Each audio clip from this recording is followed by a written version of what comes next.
Across bleak, flat, exposed land with fighters and heavy armour came the breakthrough. It's 40 kilometres from the enclave of Misrata, and this is a major offensive in its final stages. Tawurgha town still burning. What's left of Gaddafi's forces nearby, surrounded, trapped.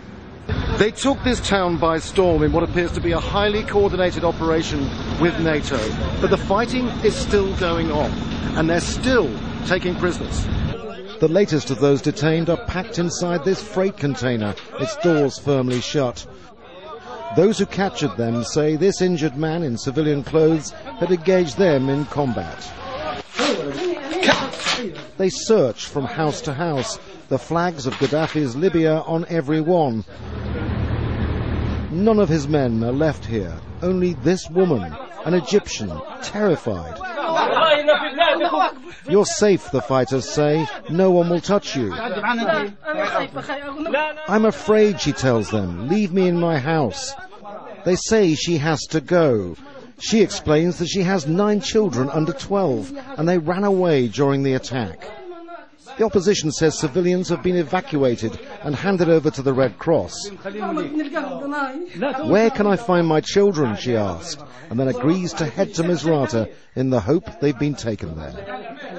With Gaddafi's forces staying here since the uprising, there was deep hostility between the people of Misrata and Tawurgha.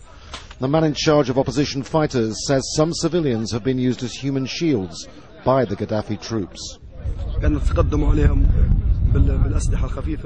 We moved forward with normal rifles, and it caused us a lot of casualties, because if we had used the heavy machine guns, we would have killed the civilians. Civilian casualties aren't known yet, but opposition losses were heavy. At least 9 fighters dead, including a commander, more than 70 injured.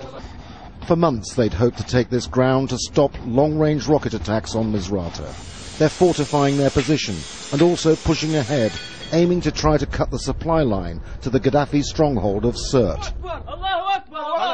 This is a big game, but they'll have to keep on fighting to hold on to this territory. Andrew Simmons, Al Jazeera, Tawurgha.